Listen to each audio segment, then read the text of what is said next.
111-year-old na lola sa Ilocos Norte nakakapaglakad at nakapagsasayaw pa. Atin siyang kilalanin sa report.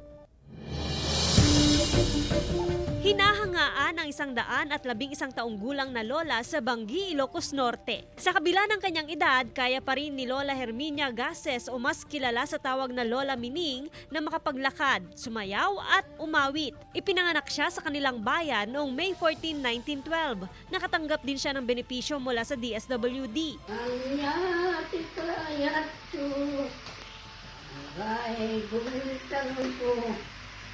Wala pinagsalak, ada pa'y larik na. Bakas ang kasiyahan ni Lola Mining sa kanyang edad dahil na rin sa pag-aaruga ng kanyang mag-anak. Sekreto raw niya sa mahabang buhay ang pagdarasal sa Panginoon at pagkain ng mga gulay.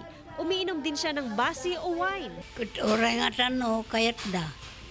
No, saan na may itutup itay